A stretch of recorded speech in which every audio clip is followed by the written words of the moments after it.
I know what it's like to feel lost and confused in building a business. I've been there before and I can help. I'd love to hear from you if you're interested in working with me as your coach. Head on over to privatepracticeworkshop.com/coaching to apply. Again, privatepracticeworkshop.com/coaching to apply to work with me. And I look forward to hearing from you. All right. Today is part 4 of our 5-part series where I am hashing out 5 lessons learned in building 5 businesses. It's 5 businesses, 5 lessons each actually for 5 businesses. Today, I'm going to be talking about a very little known business that I worked on and that did not get off the ground. It did not go especially well. Is a virtual assistant company that I worked on called Therapydesk. All right. Let's dive in. All right. So like I said, a lot of folks hadn't even heard of this company. If you did, you might have even tried the product. You might have worked with us.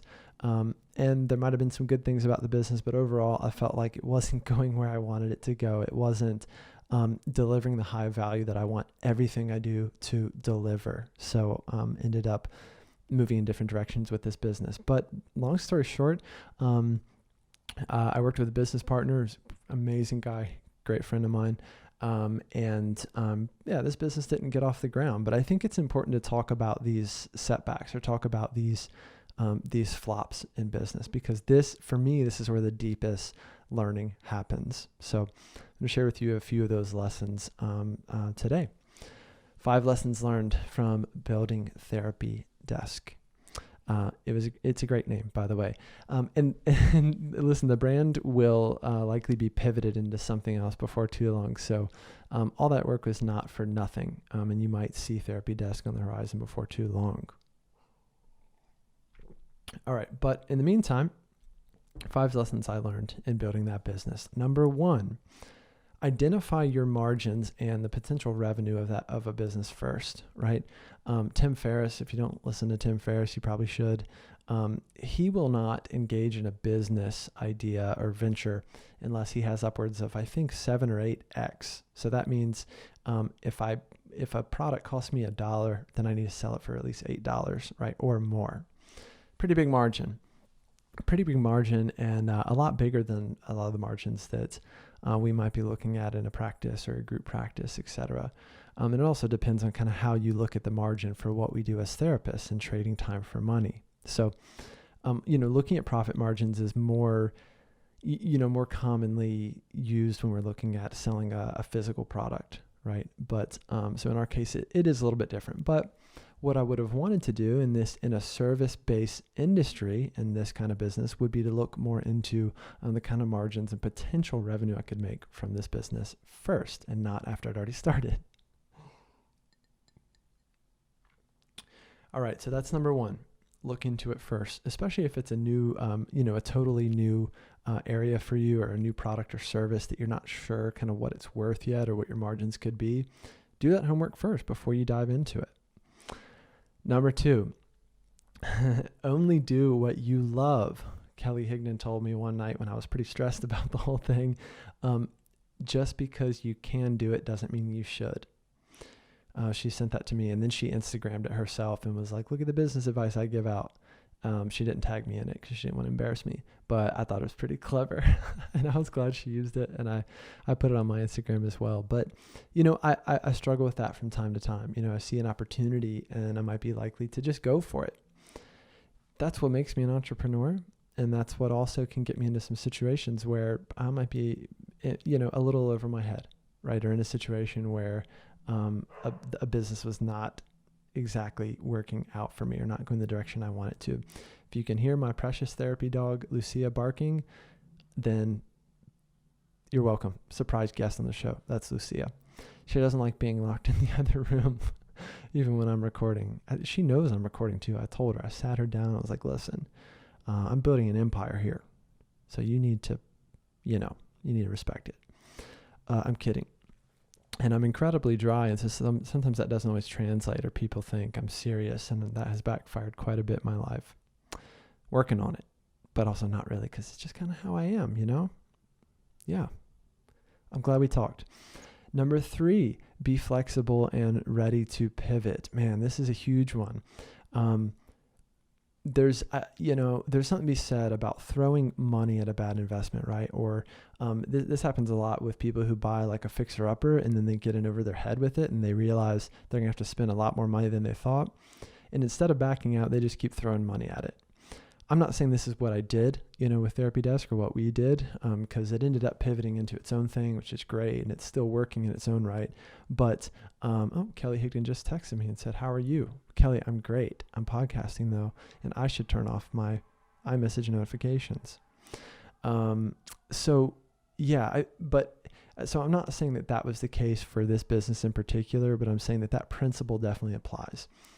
There's a certain point where it's harder to turn back than it is to push forward because you really want this thing to work. And that was just a hard lesson for me and still is a hard lesson for me. So be flexible, especially when it comes to a new idea or a new kind of business for you.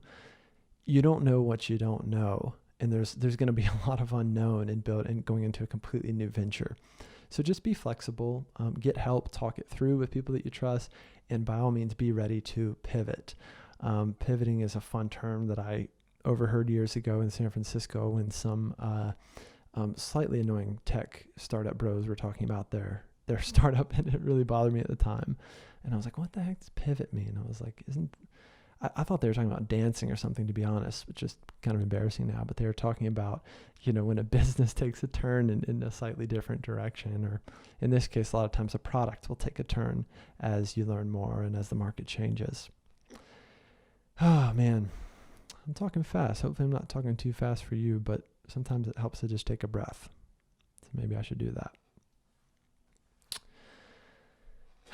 Number 4, be careful when working with a business partner.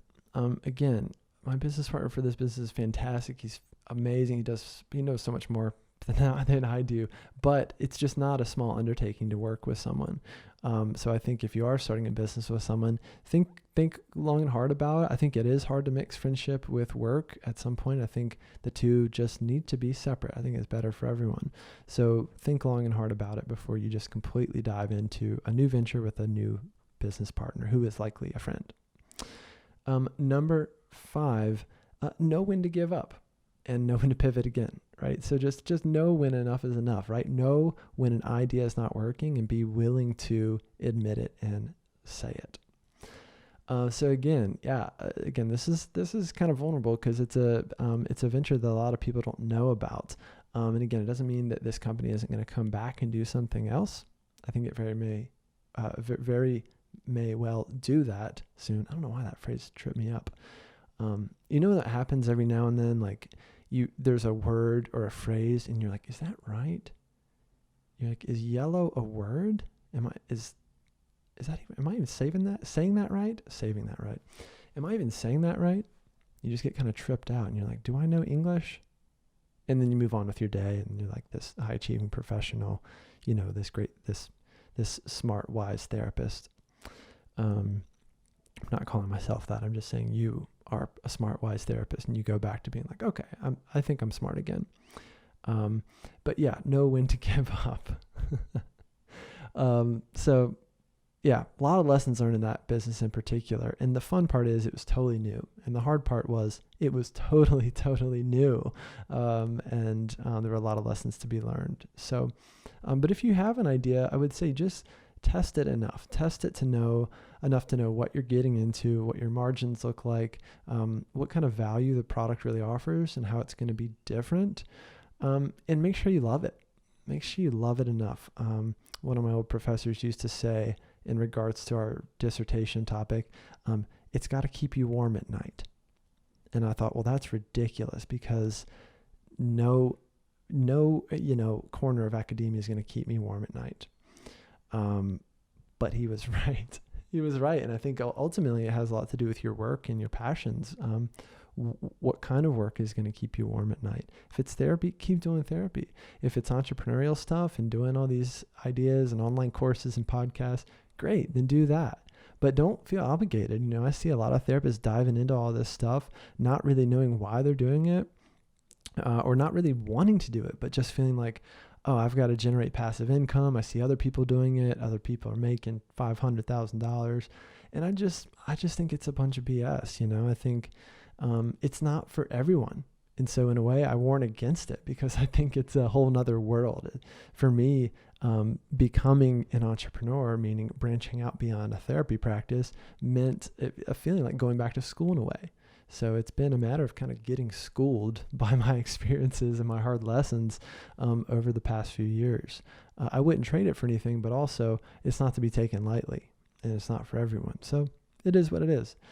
If I can help you, if you are building, scaling, taking your practice to that next level, or want to launch a new idea and want the help with it, then let me know. privatepracticeworkshop.com/coaching to apply to work with me. Again, running through those lessons again real quick. Identify your margins and the potential revenue. Only do what you love. Be flexible and ready to pivot. Be careful when working with a business partner. And number 5, know when to give up. That's it. How hard could it be? I hope you enjoyed today's episode. I'm going to remind you again, if you haven't already, follow us on Instagram and submit your questions for the show there at @TheJohnClarke. That's Clarke with an E. It's at @John_Clarke on Instagram. And do me a favor in return for listening to this very free show, rate, review, and subscribe to the show on iTunes. I would appreciate that so much. All right, tomorrow is Friday, and we are talking about 5 lessons learned in building unconditional media.